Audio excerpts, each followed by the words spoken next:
निंदा आ जाती थी। कहाँ सोए हैं, कहीं सांप पैर पे से चढ़े और निकल गए। रजनी और निंद्रा, इन अज्ञान अवस्था में पता नहीं चलता, मरा हुआ तो नहीं है, किंतु एक ऐसा आवरण है। मैं ये बात ढूंढने जा रहा हूं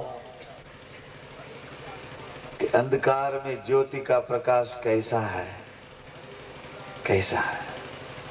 अगर कोई अपना नहीं है, तब गिरते को कोई थाम लेता है तो वो कैसा लगता है। सब लोग ने अपने अपने परिवार बनवा के बैठ गए, परिवार ले लियो सबने अपनो अपनो। फिर इतनो बड़ो परिवार पीछे रह गयो कि जिनको कोई नहीं है। ये बाबा जी ने ऐसा बताया कि आओ मैं तुम्हारा हूं और तुम हमारे हो, तो वह कैसे लगता भैया। कलयुग में, ये युग में, ये तो यंत्र का युग आ गया है। अभी बुद्धि भी डेवलप हो गई है, बुद्धि कंप्यूटर तक चली गई है और कंप्यूटर का जो ज्ञान है वो ज्ञान हम और आप बिना अनुभव नहीं पा सकते, अभ्यास बिना नहीं पा सकते। ऐसे सोचो, ऐसे युग में अपन आ गए कि हमसे अधिक बुद्धि हमारे परिवार, हमारे बच्चे में है। इतनी जल्दी से वो तीव्र गति से अपना माइंड कंप्यूटर चलाता है। ऐसे युग में अपन आ गए और जीना है। अब जीने की जो अवधि है वो भी कम होने जाने लगी। 100 साल की अवधि तो कई कई ऐसे पुराने पुराने जो पवित्र विचारों से जीते आते हैं, इनके पास 100 साल की पूंजी मोड़ी बची हुई इनकी अवधि। किंतु हमारी अवधि तो करीबन 50, 60, 70, 80 साल तक बहुत जबरदस्ती करे तब 80, 90 तक पहुंचती है। 60, 70 में तो सोच लो सब खत्म मामला हो जाता। आंख, इनके दांत, इनके कान, इनका हार्ट, इनकी किडनी, ये सब मामला खत्म हो जाता 50, 60, 70 साल में। क्यों इतना दबाव लगता है मनोजगत का, मनोजगत का। सज्जनों, मित्रों, माताओं,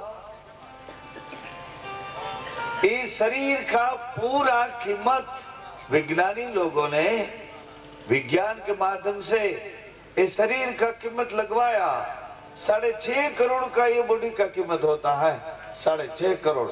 इसमें हार्ट आ जाता, हार्ट की कीमत लगवा दी उसने, आंख की कीमत लगवा दी और सब पार्ट, किडनी इत्यादि सब पार्टों की कीमत लगवा के 6.5 करोड़ का ये पूरा बॉडी है तुम्हारे पास।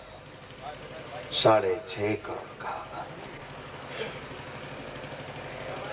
जो 6.5 करोड़ का ये शरीर है,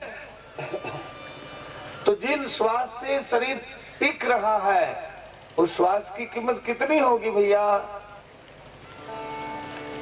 एक महात्मा ने बता दी इनकी कीमत।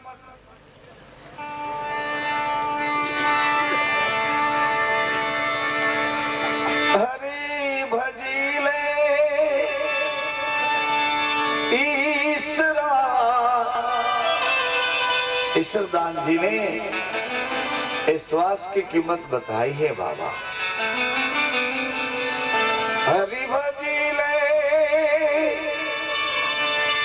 ईश्वरा, भजिले ईश्वरदास, करोड़ मोहर खर्च पे नहीं मिले एक सांस।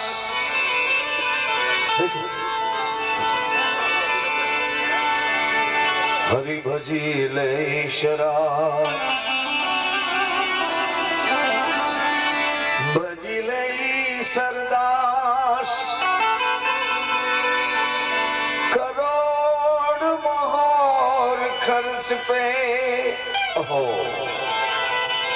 6.5 करोड़ का शरीर और करोड़ मोहर खर्चने पे एक सांस नहीं मिलती है। ईश्वरदान जी कहते हैं, मैं नहीं कहता।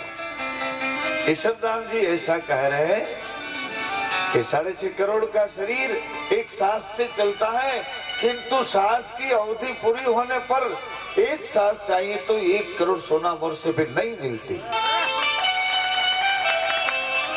अगर तुम्हारी कितनी भी प्रॉपर्टी है, अरे आपका डिकरा खुद डॉक्टर क्यों नहीं है?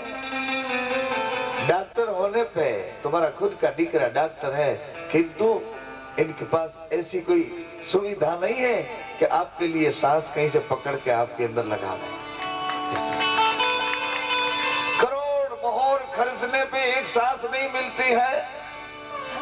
6.5 करोड़ का शरीर, 1 करोड़ मोहर खर्चने पे नहीं मिलने वाली सांस। इतनी सांस की कीमत है तो विश्वास की कीमत क्या होगी?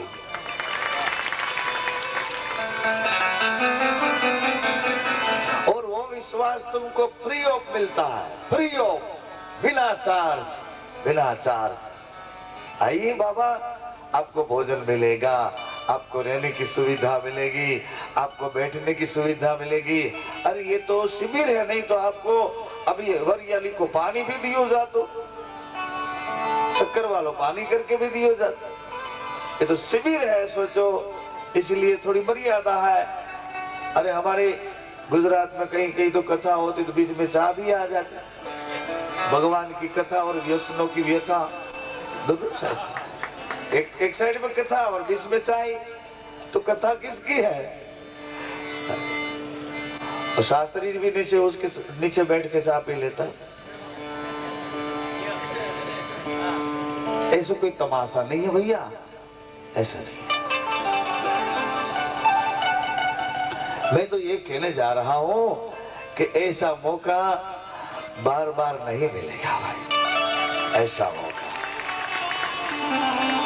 अगली दफे मैं एक कह रहा था कि हमारे जीवन में एक अनमोल तक है, एक सांस, एक विश्वास। तो बताइए, संत लोग तो ऐसे कह रहे हैं। संत लोग ने क्या कहा? श्वासे श्वासे समर भाई, वृथा श्वास मत खो, कौन जाने श्वासन की गति।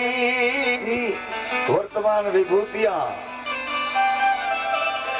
हमारे बीच में दर्शन लाभ दे रही है, तो इनसे आज की ये घड़ी में हमारो कैसे बड़ो भाग भैया, कैसे बड़ो भाग। संत को, महापुरुष के लिए तो ऐसा कहा गया है।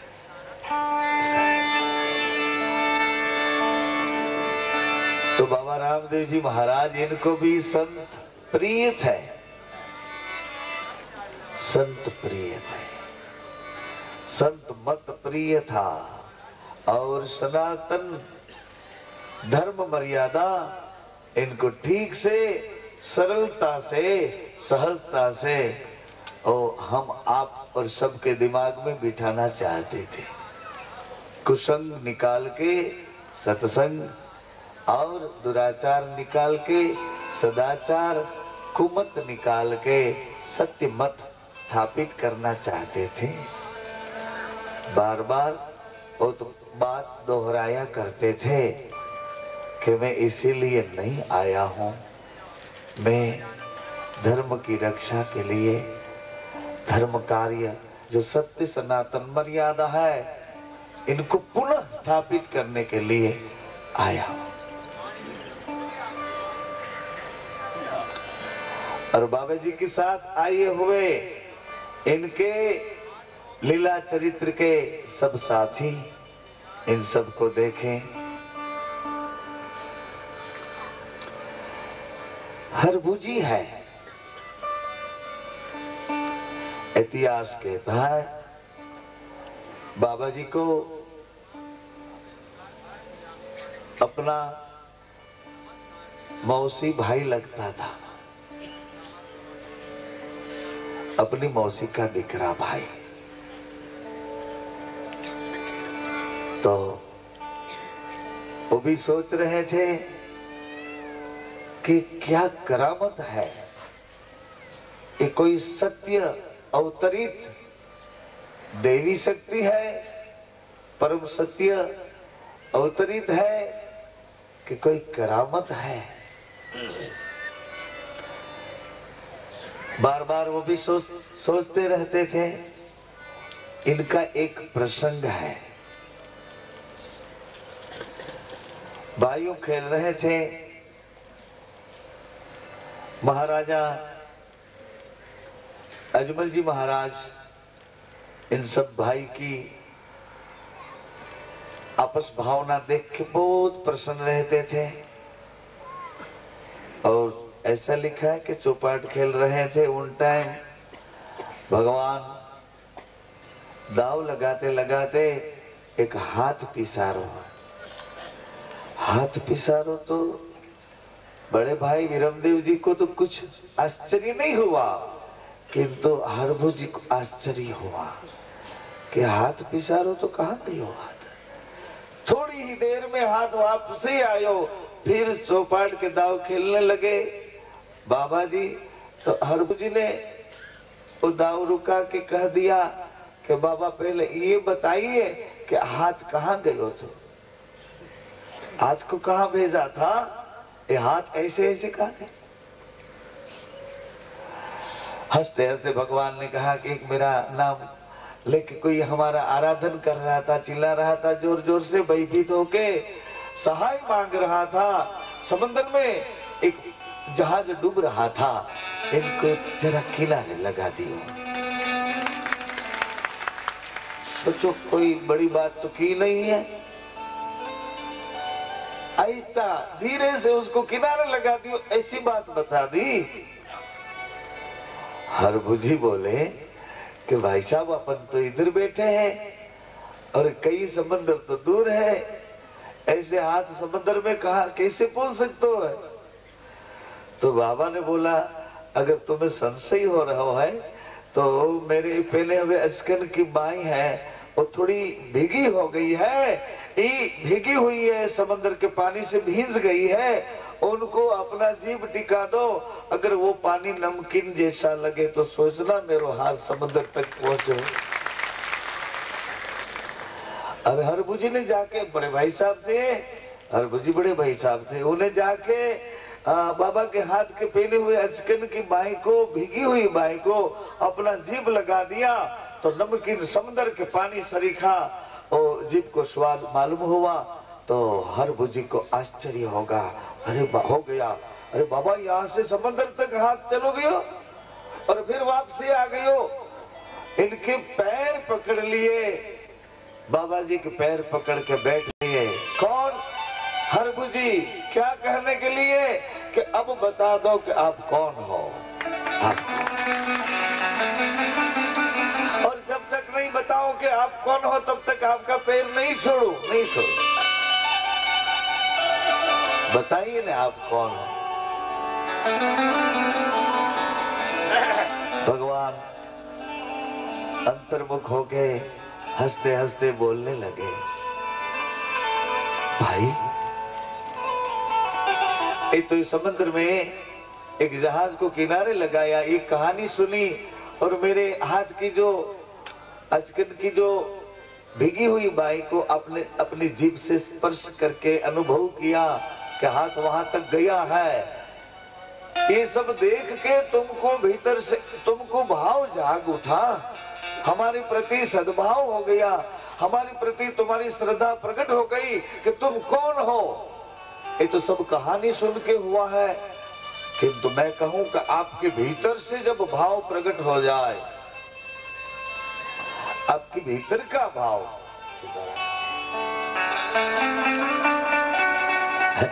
कहानी सुन के, किसी की बात सुन के आश्चर्यचकित, ये बात सुन के हो गया, अपना खुद का भाव जब भीतर से प्रकट हो जाए, तब मैं कौन हूं, कहां हूं, कैसा हूं, मैं खुद अपनो देश तुमको दिखाऊंगा। मैं वचन देता हूं, वचन देता हूं। तुम्हारा खुद का भीतर से भाव प्रकट हो जाए, उन टाइम में वचन देता हूं, वचन देता हूं। मैं अपनो देश दिखाऊं। मैं कौन देश का हूं, कौन वेश का हूं, दरवेश मैं अवश्य दिखाऊंगा। किंतु तुम्हारा खुद का भाव प्रकट होने पर, ये तो कहानी सुनी, मेरा हाथ वहां तक गया, दिखा, फिर आपने इनका अनुभव किया, और ये बात सुन के हुआ है। आपके भीतर से अपने आप जो भाव प्रकट हो गया होता, तो मैं खुद मेरा देश आपको दिखाऊं। और मैं वचन देता हूं, जब ही तुमको खुद का भाव प्रकट होगा, तब मैं अवश्य मेरे देश में ले जाऊंगा। तुमको वचन है। तभी से हरभुजी भाई भगवान को बोध भाव से मानने लगे, बोध भाव से मानने लगे।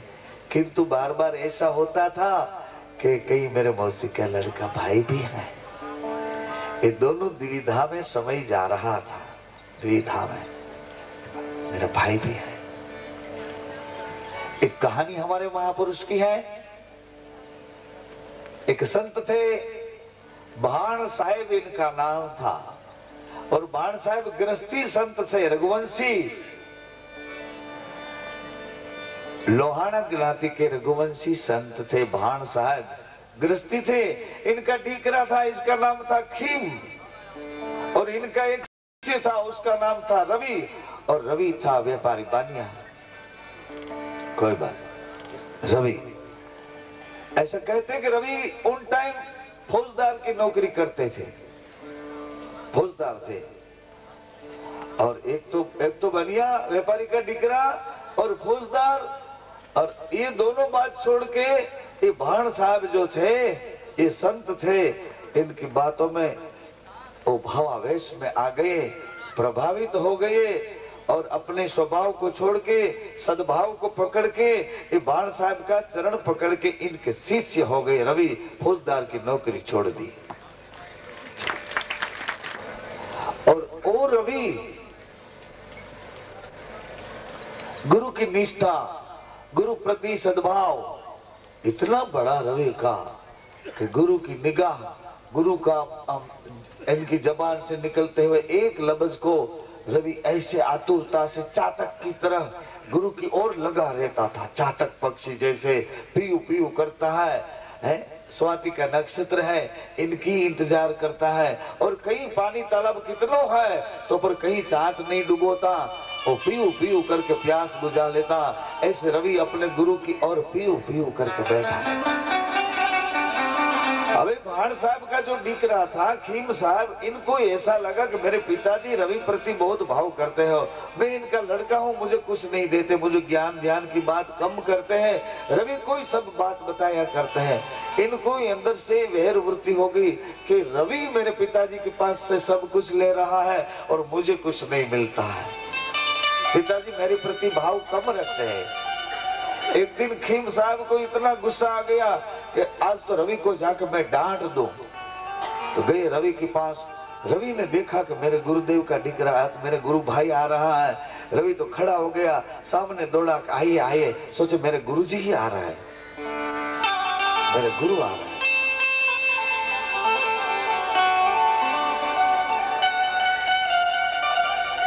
वाह,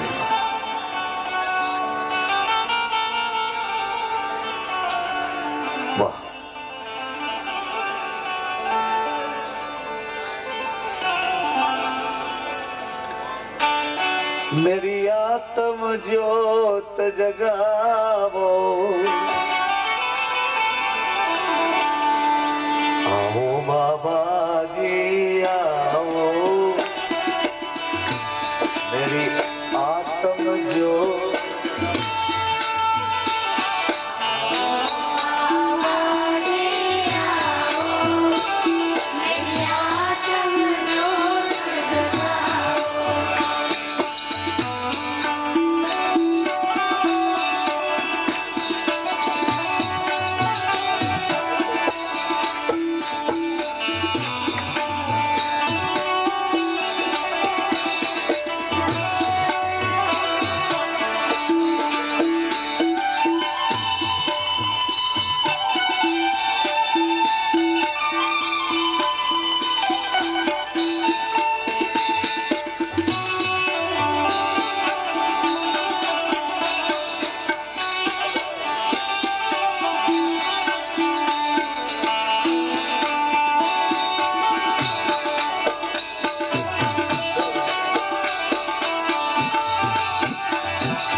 आत्म ज्योत जगाओ।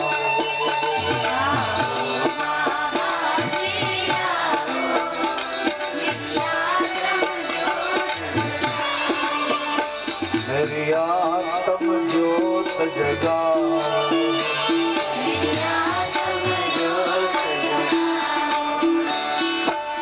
मैं नहीं जानूं आप हो बाबा कितने मोह से दूर, कितने मोह से दूर।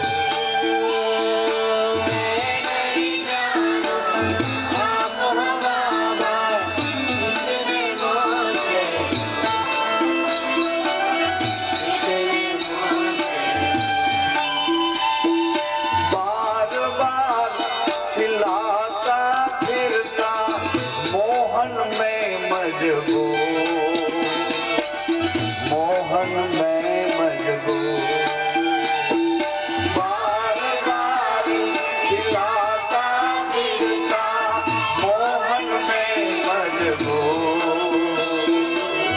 मोहन में मजबूर।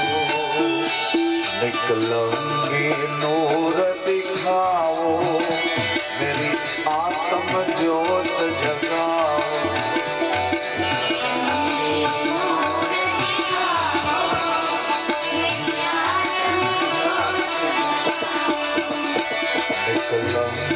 नूर दिखाओ, मेरी आत्म ज्योत जगाओ।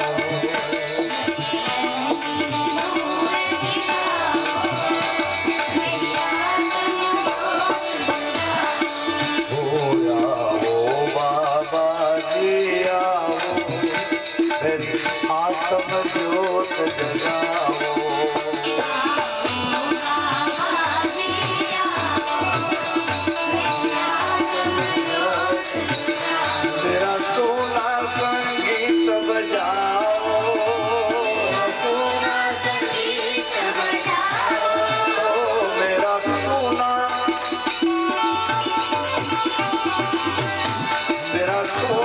संगीत बजाओ,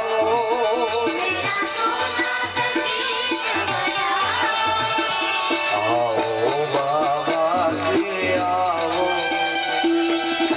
मेरी आत्म ज्योत जगाओ।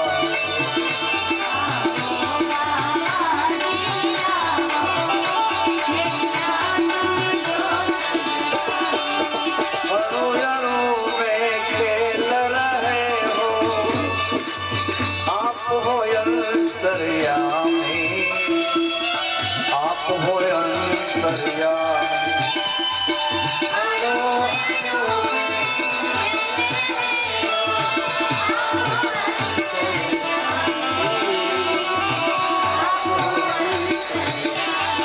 अणु अणु में खेल रहे हो, आप हो अंतर्यामी, आप हो अंतर्यामी।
तो हिम्मत न हार तारो,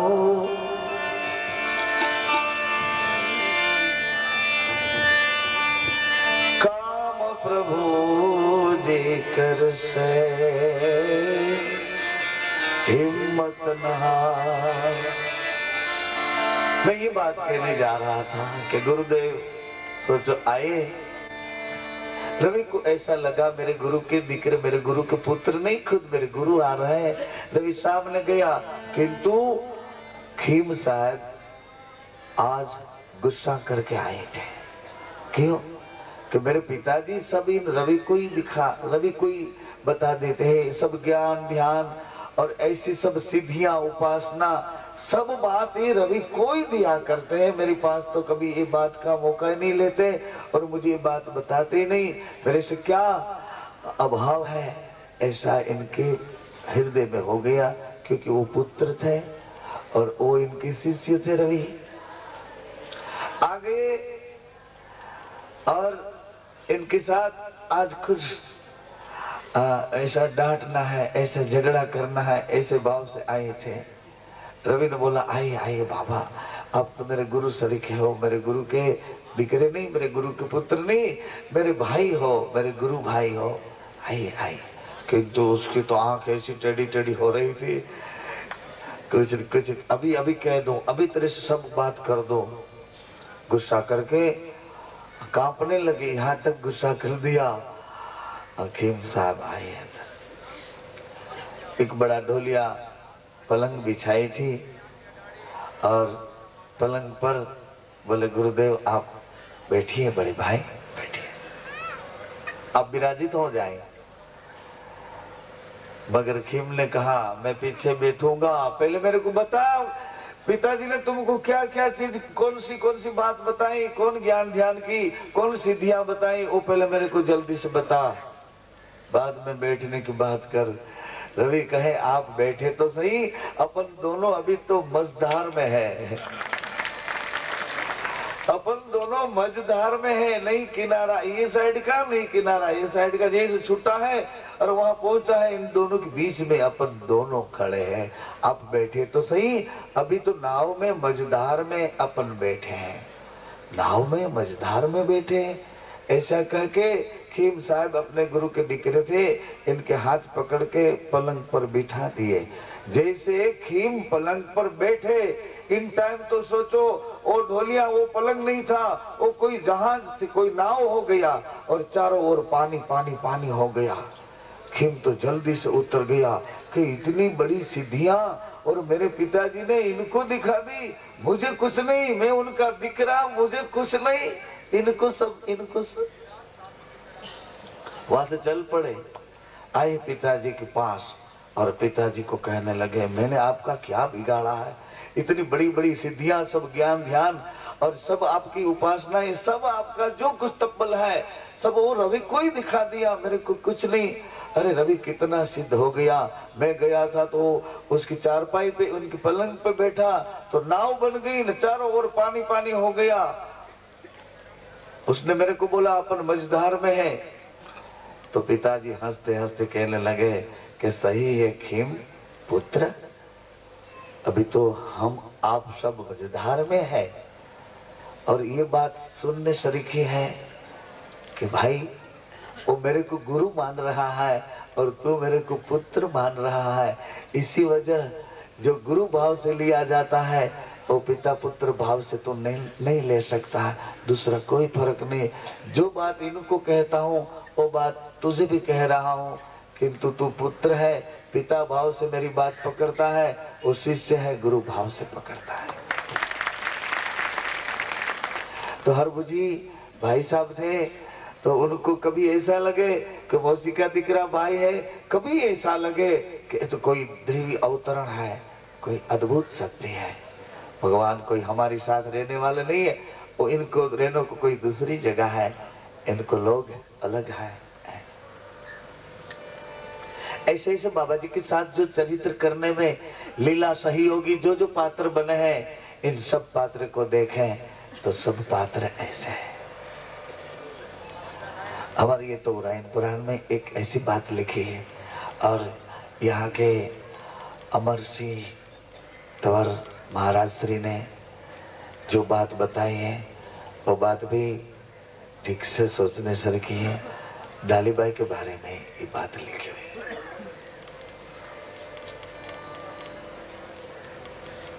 ये तोराइन पुराण में महाराज ने ये लिखा है। एक गोमट करके गांव है, एक गोमट गांव में इसका एक स्त्री बताया है, धर्मसी करके उन्होंने एक कठियारा बताया है।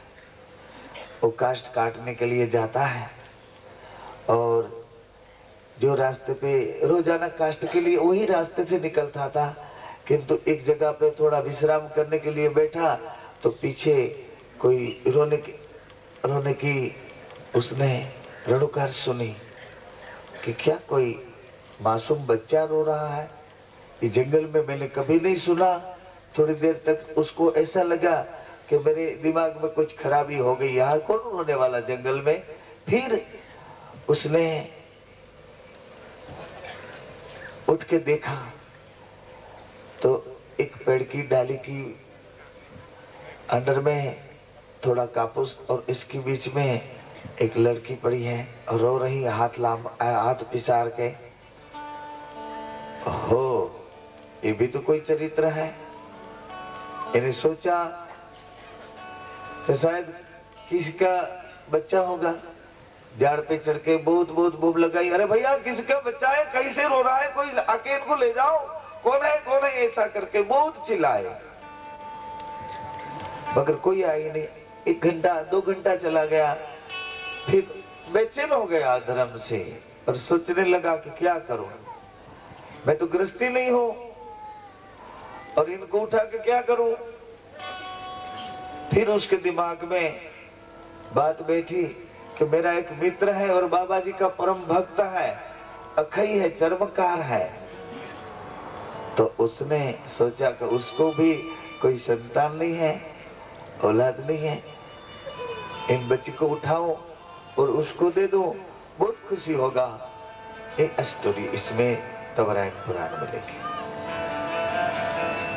तो उसने उस लड़के को उठा लिया, धीरे धीरे करके अखई भगत के घर पे आया और बूम लगाया, अखई अखई, और उनकी घर वाली दोनों आए बात, अरे अरे भगत धर्मसी, ये क्या है बच्चा तेरे हाथ में, तो गृहस्थी नहीं है, किसका बच्चा है। अरे भाई ये भी कहानी है, मैं आपसे वो बात कहने के लिए तो आया हूँ और ये बच्चा आपको देने के लिए आया हूँ। अरे है क्या बात बता भाई। अपना परम भक्त परम मित्र है। तो धर्मसिंह ने कहा कि ऐसे ऐसे इति कहानी कह दी। तो अखई ने बोला ये बच्चे मैं नहीं लूं, क्यों कि कल मैं समाज को क्या उत्तर दूं, प्रत्युत्तर क्या करूं।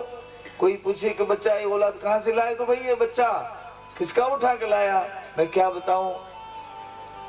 तो बोले मैं क्या करूं इसको, बोले मैं भी क्या करूं। दोनों के बीच में अभी रास्ता निकाला कि गुरुदेव के पास जाके ये बात बताएं और गुरुदेव जो बात बताएं वो बात सही करके वो जो आज्ञा करे, जो हुक्म करे वो बात ठीक से मान के अपन आगे चले। तो अखई, इनकी पत्नी, ये बच्ची धर्मसी, ये सब लोग आए बाबा बालीनाथ जी बाबा पास, गुरुदेव के चरणों में नतमस्तक वंदना की और ये बच्ची इनके चरणों में छोड़ दी। और धर्मसी भगत ने अथ इति पूरा सब बात बता दिया, ऐसे ऐसे हुआ है बाबा, ऐसे ऐसे हो गया गुरुजी, मैं तो उठा के ऐसे आया और अखई को देने के लिए, मगर अखई तो ना बोलता है। फिर बाबा जी ने बताया, पहले तो आंख में चोर के बाबा जी ने देख लिया कि इनके पूर्व का इतिहास क्या है, ये लड़की है कौन, कहां से, कौन, कैसे, ये वीरान इस जंगल में कैसे आ गई। फिर प्रसन्नचित होकर बाबा ने बताया कि धर्मसी अखई ये राजवंश की लड़की है और बाबा की परम उपासक है, बाबा की गौशाला की गौ सेवा करने के लिए आई है। ये भी तो कोई चरित्र है, ये भी तो कोई लीला है। ले भाई, मैं ये लड़की तेरे को दे रहा हूं और इसका नाम ही मैं, नामकरण मैं ही कर रहा हूं। इसका नाम मैं डाली दे रहा हूं।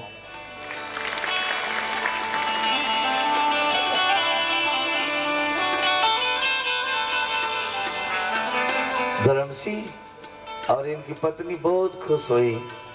गुरुदेव की कृपा प्रसादी मिली और इनके अनुग्रह से बच्ची को गोद लगाई, अपने घर आए, एक पालना मंगाया और इनका ठीक से निभाव करने लगे।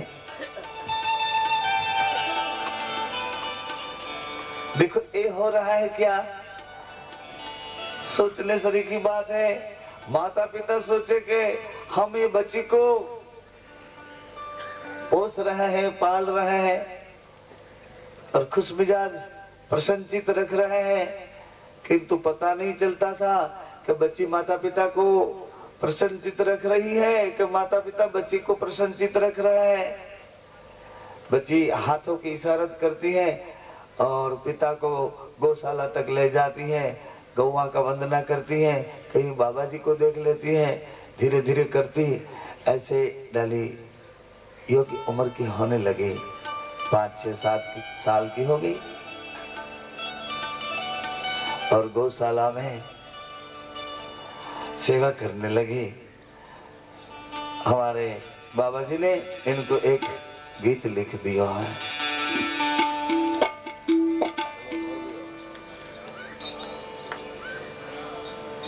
डाली तो मगन भई राम गुण गाई के, डाली तो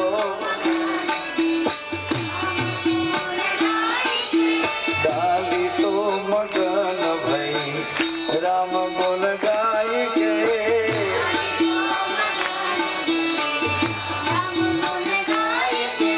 राम गुण गाई के, प्रभु के गुण गाई के,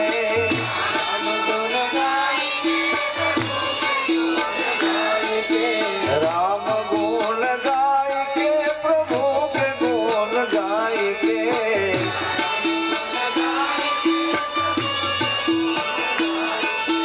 डाली तो मगन भई राम गुण गाई के,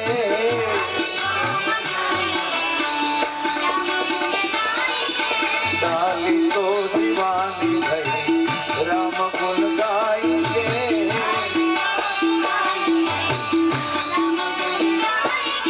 राम गुण गाई के, प्रभु के गुण गाई के,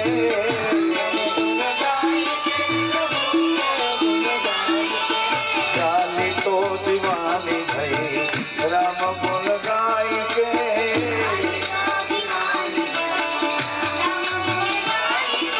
राम गुण गाई के,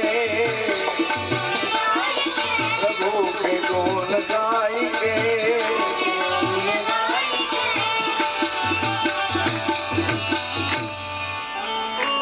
बाबा जी ने गुजराती में बहुत अच्छा लिखे हुआ है। मैं बार बार कह रहा हूं कि इनमें कई पद हैं हमारे महाराज श्री ने लिखे हुए। गुजराती में उन्होंने एक भाव प्रकट किया, डाली बाई प्रेम नो प्यालो पीधो रे एने मार्ग मળી गयो सीधो,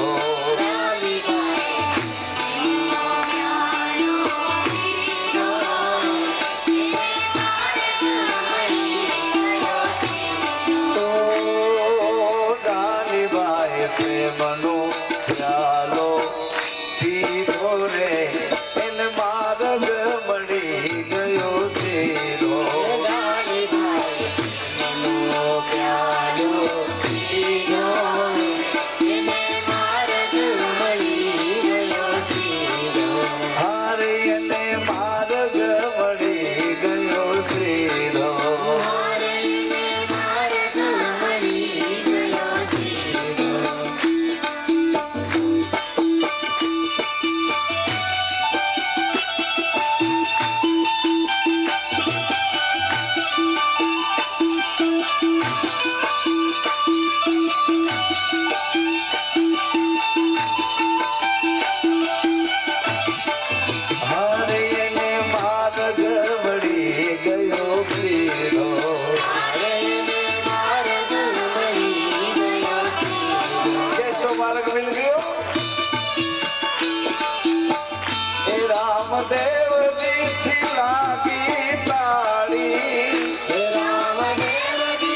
તાળી વગાડી સાંભળી લેજો. ગુરુ શિષ્યની એકતા અને નર નારીની એકતા એને તાળી કહું છું. આ તાળી સત્સંગમાં રામ કથા સુંદર કરતાની સંશય વિહન વૃંદાવનહારી સંશય પંખી ઉડી જાય છે. આ તો તાળી વાગે ગુरु शिष्य की एकता, नारी की एकता. गुरु और शिष्य दोनों एक ही भाव में आ जाए, गुरु और नारी दोनों एक ही भाव में आ जाए और उन दोनों हाथों की ताली बज जाए. नकर ताली पाड़वानो स्पेशल एक अवतार आवे छे पण एनी ताली कोई सांभळतो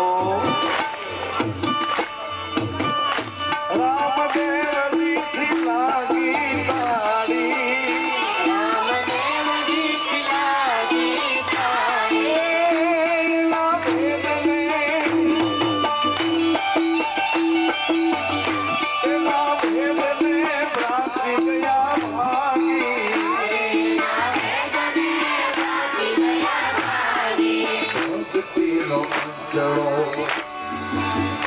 અંજળો ઓઢી ગયો એને માર્ગ મળી ગયો.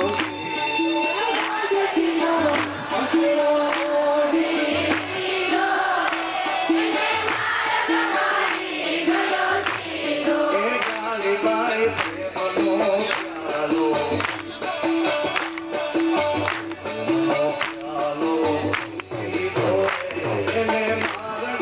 માર્ગ મળી ગયો.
जैसे बतायो पग घूंगर बांध मीरा नाची।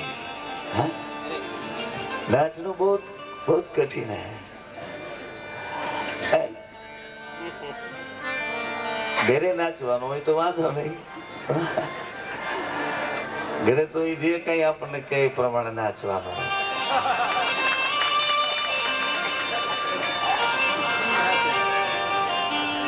पर ये नाचना बहुत कठिन है। अब तो मैं खूब नाचो गोपाल, खूब नाचो। ऐसे लीला चरित्र के अन्य कई पात्र हैं, सब लीला के सहयोगी हैं और समग्र जीव सृष्टि को कुछ न कुछ संदेशा देने के लिए आए हैं। प्रेम मूर्ति, शुद्ध प्रेम का पूर्ण स्वरूप। मगर इनकी जांच, इनका पत्ता कब चले, कब चले, कैसे पता चले? ये दृष्टि, ये मलिनता से दूर हो जाए और पवित्रता पास पहुंच जाए, तब पता चले कि एक प्रेम है। नहीं तो लगता है मोह, मोह में बस हो गई। ऐसा नहीं भैया। बाबा जी का चरित्र है, इन चरित्र में आगे जाके देखें तो ऐसा माहौल है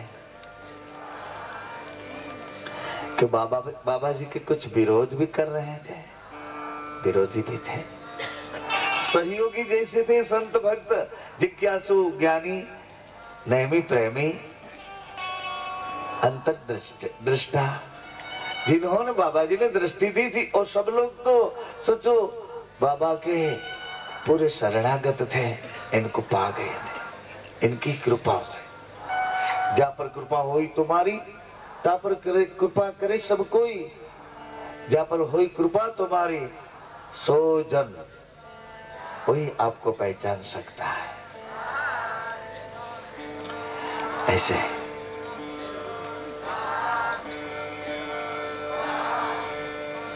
धन्यवाद। ये भी तो कोई माहौल है सर। एक और बाबा जी का और एक और यज्ञ नारायण भगवान, एक बाजू सूर्य नारायण भगवान, तो भागશાળી છે। અને સંતોના ખોળામાં બેસીને આપણે આનંદ કરો, સંતોની ગોદમાં બેસવાનો। માં અને સંત બેયને બરાબર બતાવ્યા છે, પણ ફરક કેટલો બતાવ્યો છે। એક ડગલું સંતને માતા કરતા આગળ ભરાવી દીધું છે। શું કામે? માં સુવાડે ને સંત જગાડે। માં માયાની નિંદ્રામાં માથે થાપલી મારતા મારતા ધીમે ધીમે ધીમે ધીમે ધીમે પંપાળતા, અરે તારા ખાતામાં 10 કરોડ મૂકી દે, સુઈ જા, હોઈ જા। અરે ઈ જોઈ છે ને, તારી બેલેન્સમાં હું બધું મૂકી દઈશ, સુઈ જા, સુઈ જા। માં સુવાડે અને સંત જગાડે કે ઉઠ ભાઈ ઉઠ, એ ઉઠ બાપ, વાણા વાયા સવાર થઈ ગયો, હમણાં જિંદગી પૂરી થઈ જાય, ઉઠ જાગ, મુસાફર દેખ જરા।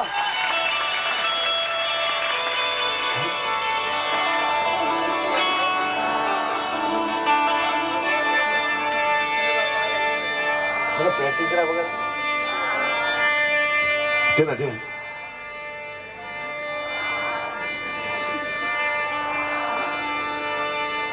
मासुवाड़े न संत जगाड़े, પછી મેળવી દે ભગવાન।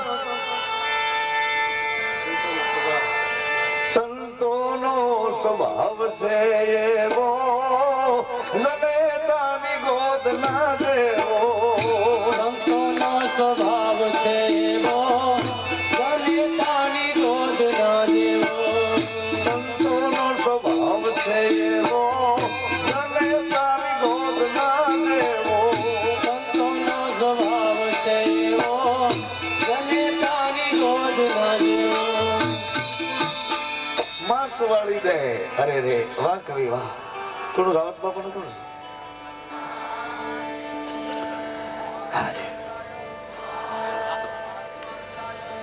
શંભુ શંભુ વાહ રાવત બાપુ।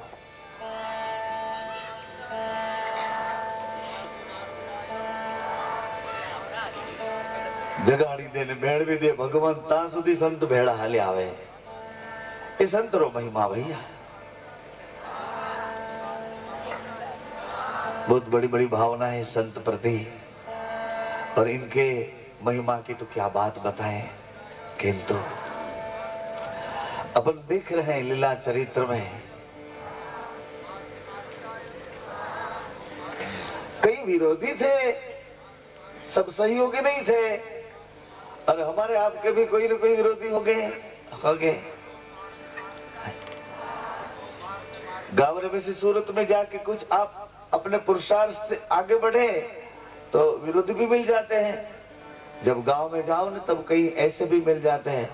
अबे भाई कल तो सो गुजराती में गए, काल तो भाई पग भटकाता था, आज भरी मोटर में भरे छे। अरे भला आदमी मोटर हसे तो तने कोकती बेहाड़ से पण एने ईर्ष्या करी बड़ी हूं का चाल। आज मोटर लेके निकला था, कल तो पैर ऐसे घुटनों से भटका रहे था। बहुत बहुत बड़ी बड़ी बात सुनाई देती है।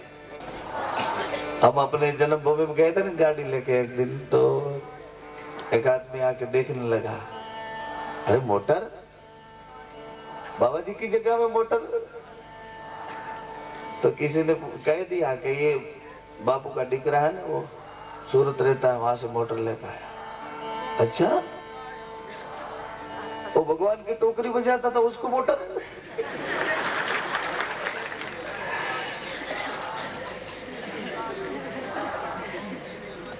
ऐसे विरोधी भी कई हो सकते हैं, है, थे और आगे भी है। बाबा जी के विरोध में क्या,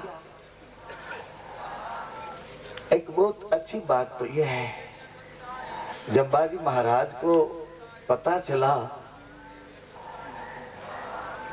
कि महाराज अजमल जी के घर कोई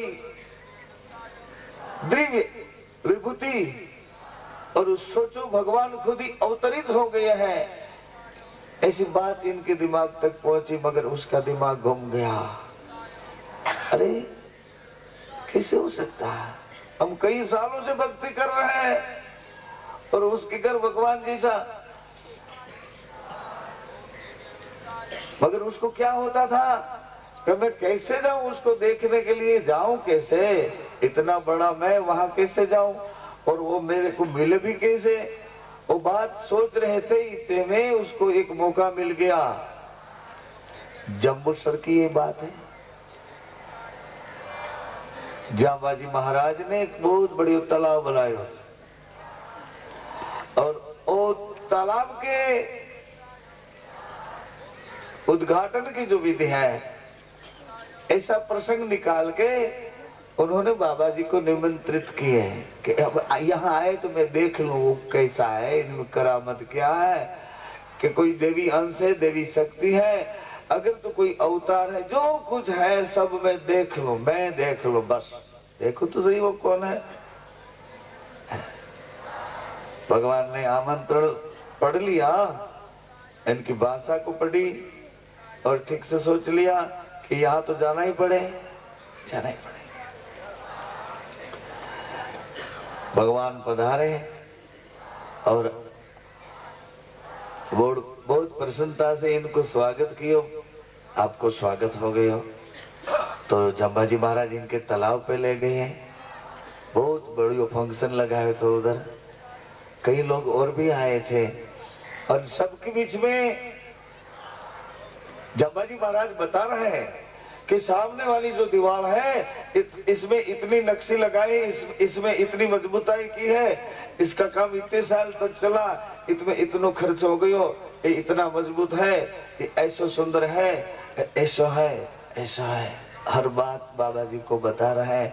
बाबा जी देख रहे हैं कि इनकी भाषा में कितनों गर्व लगाए करते हैं, ये मोह के बस में है, मगर बाबा की दृष्टि तो करुणा से भरी है।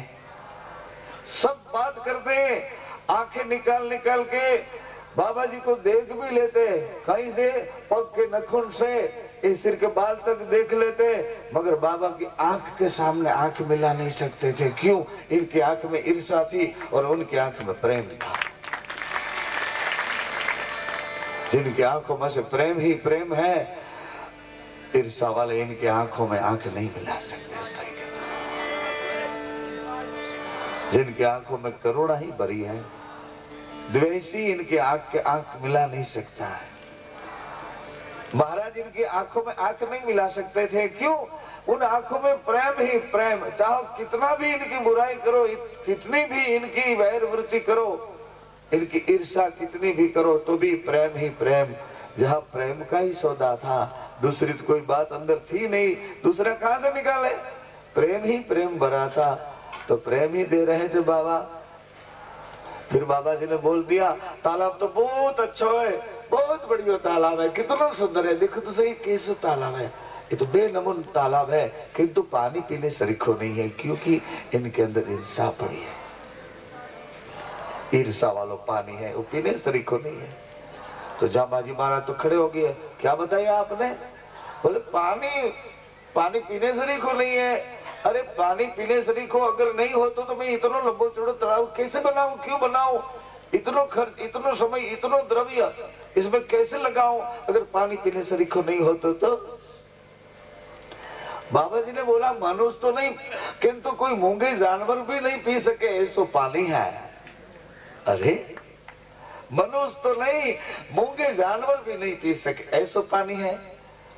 जामाजी महाराज बोले, ऐसा मत कहो, ये पानी अमृत सरीखो है, इतना मीठो मधुरो पानी है। भगवान ने बोला, कोई बात नहीं, जरा तलाश करवाइए इसके। एक अनुचर को भेजा, जल की जारी जाके भराओ। अनुचर गया, तालाब में से जल की जारी भर के आया, और पानी जैसो चखो ऐसो तो सब थू थू करने लगे। अरे ये पानी तो बहुत कड़वा हो गया, ये पानी तो पीने सरीखो नहीं है, थू थू करने लगे सब लोग। झामाजी को बहुत गुस्सा आ गया, किंतु भगवान के सामने क्या करें, गुस्सा तो बहुत आ जाता है। ये तो भगवान को देखते, इनके आंख को देखते तो नीचे नीचे में कर जाते गए। मगर ऐसा सोचने लगे कि मेरे तालाब को पानी ऐसो कड़वो दिखा दियो, अब मैं देखूं, अब मैं देखूं। तो अपने गुजराती में बाजे जोई लेसे वो तोरे मनु भाई जवाब तो भाई जो तो जाने में जोई ले तू जो तो जा, तो कोई जामीन गो तो न पड़े, जो तो जा। ये तो बड़ी बात है, जिनको एक मिनट का समय नहीं हो, अभी बैठे बेचैन और चैन से बैठे हैं, बिल्कुल चैन से। क्या हो रहा है, कौन क्या कर रहा है, सब बाबो जाने, रामदेव जी जाने, सब रामदेव जी जाने। इन तूफानों के बीच में कैसे आ जाना हुआ, वो तो कोई पूछो हमको कि कैसे आप इधर आ गए तूफानों के बीच में। चारों ओर से मारो मारो, क्या जिंदे जी जलाते दी, जीते जी जला दिया जाता है। ऐसे ये पृथ्वी पर अपन पैदा हुए, ऐसा भी देखना और ऐसा भी देखना, दोनों देखने का दर्शन है। वो भी हम देख के आए और ये भी देख रहे हैं, तालियां बजा रहे हैं, नाच रहे हैं, नाच रहे हैं भगवान के सामने, इनके चरणों में बैठ गए। फिर भगवान तो आ गए रेणुजा नगर में, भगवान पधारे। और आप पधार के क्या, एक बात मैं भूल गया कहने की, जो नगर निर्माण किया, उन नगर में भगवान ने लखमा माड़ी को याद किया था। लखमा दौड़ा दौड़ा आया और आके बाबा के चरणों में गिर गया, बाबा ये गरीब को दिन को याद किया। हाँ लखमा, ये बहुत अच्छा नगर निर्माण हो गई हो, ये रेणुजा नगर में अब चारों ओर वन वाटिका, छोटी मोटी फुलवाड़ियां और इतनी बाग बगीचा से सजा दे कि सोचे कि ये नगर स्वर्ग सरीखो, बैकुंठ सरीखो नगर हो जाए। लखमा को ये कामगिरी दे दी भगवान ने और सब व्यवस्था कर दी। और लखमा तो बाबे का गुण गा, तो ये सब कामगिरी करने लगो। इतना बहुत चारों ओर बाग बगीचा फुलवाड़ी सब ये शोभा इतनी अच्छी बनाने लगे। बाबा जी बहुत प्रसन्न होने लगे, धन्य हो माड़ी, बहुत अच्छा बहुत अच्छा बहुत अच्छा बहुत अच्छा। मकान है, मकान की बगल में जोड़ झाड़ है ना, मकान के साथ में जो फूल छोड़ है, पौधे हैं, वो मकान को दिव्य दिखा देते हैं, मकान का दर्शन बदल देता है। पत्थरों से और ये प्राणों से संबंध जोड़ देता है। भगवान ने लक्ष्मण जी को ये कामगिरी सौंप दी। फिर भगवान सोचने लगे। बाबा रामदेव जी महाराज ने रणुजा नगर की एक धर्म सभा, ग्राम सभा बुलाई, नगर सभा बुलाई। नगर वासियों सब आ गए, सभा में बैठ गए। तो उन टाइम रामदेव जी बाबा इन सब नगर वासियों को कहने लगे, हे नगर वासियों, मैं एक आपके पास प्रस्ताव छोड़ता हूं, सोचो, अगर आपको ये प्रस्ताव ठीक है तो हाँ बोलो। बोले बाबा कोई दिन ऐसी बात नहीं, जब करो हुक्म ही करना, फिर प्रस्ताव क्या, कौन सो ऐसा प्रस्ताव है इनमें हमारी अनुमति लेनी, ऐसा प्रस्ताव कौन सो है बाबा, आप हुक्म करो क्या करने का है, आज्ञा करो क्या करने का। नहीं, मैं प्रस्ताव करता हूँ, आप सबकी अनुमति लेता हूँ, आप अगर हाँ बोलो तो ही ये कार्य करने का है। कौन सा कार्य करने? भगवान रामदेव जी ने बताया कि बहुत अच्छा नगर निर्माण हो गयो, सुंदर बाग बगीचा, ये फुलवाड़ी का, सब नगर की शोभा में वृद्धि कर रहे हैं, किंतु हमारे पास पानी का जत्था नहीं है, पानी का स्टोरेज नहीं है, पानी का जत्था नहीं है, विपुल पानी होना चाहिए ना नगर के साथ में। तो बोले बाबा क्या करें?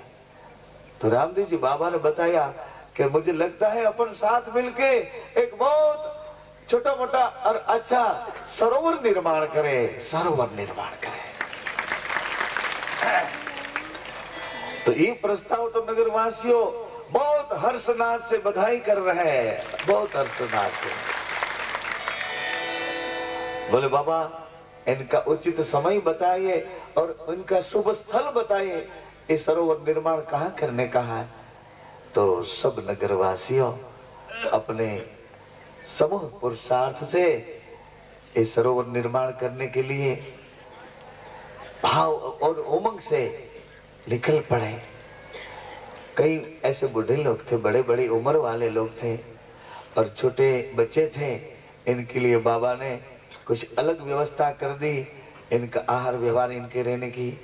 और सब युवा लोग थे जो सशक्त काम करने वाले थे, वो सब एक तालाब की खुदाई करने लगे, मिट्टी निकालने लगे और इन सब के बीच